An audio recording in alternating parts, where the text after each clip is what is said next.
గతంలో జగన్ చేసిన తప్పే ఇప్పుడు చంద్రబాబు కూడా చేస్తున్నారా? బాబు రోడ్ షోలకు, సభలకు ఆనాడు జగన్ విధించిన నియంత్రణలు ఇప్పుడు బాబు కూడా విధిస్తున్నారు. ఇది జనం అనుకుంటున్న మాట. ఆనాడు ఇటువంటి నిషేధాలు, నియంత్రణలు జగన్ ఆశించిన ఫలితాల్ని ఇవ్వకపోగా పూర్తిగా రివర్స్ అయ్యాయి. ఇప్పుడు అధికారంలో ఉన్న చంద్రబాబు కూడా అదే తప్పు చేస్తున్నట్లు కనిపిస్తోంది. ఒకవేళ జన సమీకరణ చేసినా దాన్ని నిబంధనల పేరుతో అడ్డుకోవడం మాత్రం అవివేకమే అవుతుంది. జగన్ పర్యటనల పర్యవసానాల పేరుతో ఆంక్షలు విధించడం ఎంతవరకు సబబు? ఇళ్లలో నుంచి, ఫామ్ హౌజుల నుంచి పాలించిన ఆనాటి ముఖ్యమంత్రుల్ని మీరు అక్కడే ఉండండి, బయటకు రావద్దంటూ జనమే తిరస్కరించారు. ఒకప్పుడు జగన్ పర్యటన అంటే జన సునామీనే. మధ్యలో అంతా మిథ్యే అనుకున్నారు. సెక్యూరిటీ అంటూ చెట్ల కొమ్మలు నరికేసి పరదాల మాటన తిరిగిన జగన్ మళ్ళీ జనం మధ్యకు వెళ్లాలనే ఆలోచన చేయడం మంచిదే. అయితే అతను బయటకు వేసే ప్రతి అడుగు వివాదాస్పదం అవుతోంది. గంజాయి బ్యాచుల్ని పరామర్శించడానికో, కారు కింద కార్యకర్తని తొక్కేయటానికో అంటూ విమర్శలు వస్తున్నాయి. వాటి సంగతి పక్కన పెడితే అసలు అతని పర్యటనలో కనిపించే జనం తోలుకొచ్చిన వాళ్ళ లేక తోసుకొచ్చిన వాళ్ళ అనేది ఇప్పుడు హాట్ టాపిక్. అంతకుముందు గుంటూరు మిర్చి యార్డ్ పర్యటన, ఆ తర్వాత పరామర్శలు, ఓదార్పుల పర్యటనలన్నీ జనం తొక్కిసలాటల మధ్య జరిగిపోయిన సీన్లు కనిపిస్తున్నాయి. లేటెస్ట్గా చిత్తూరు జిల్లా విజిట్ కూడా అంతే.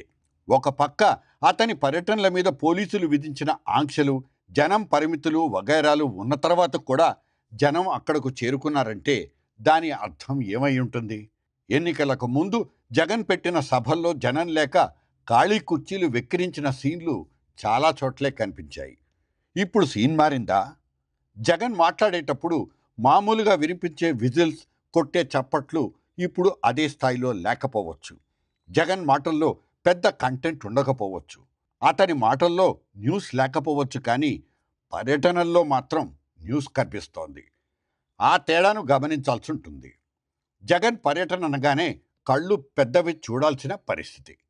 జనం జస్ట్ చూడడం లేదు, గమనిస్తున్నారు కూడా. లా అండ్ ఆర్డర్ పేరుతో కాకీలను దారిలోకి అడ్డం పెడితే వర్కౌట్ కాదన్నది అందరికీ తెలుసు. మరి తెలిసి తప్పు చేస్తున్నారా? జగన్ పర్యటనలకు వచ్చిన జనాలు నిజంగా డబ్బిచ్చి తెచ్చుకున్న పెయిడ్ క్రౌడ్సే అయితే కనుక దానికి ఇంత ఉలికిపాటు, భంగపాటు అనవసరం. ఒకవేళ తోసుకొచ్చిన జనమే అయితే మాత్రం 1వ నెంబర్ జెండా ఎగిరినట్లే. సీన్ మారితే స్క్రిప్ట్ మార్చుకోవాలి. Read between the lines.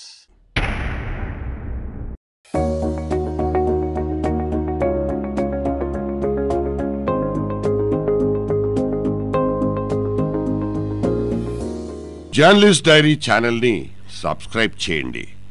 ఎప్పటికప్పుడు జర్నలిస్ట్ డైరీ అప్డేట్స్, నోటిఫికేషన్స్ కోసం బెల్ ఐకాన్ మీద క్లిక్ చేయండి.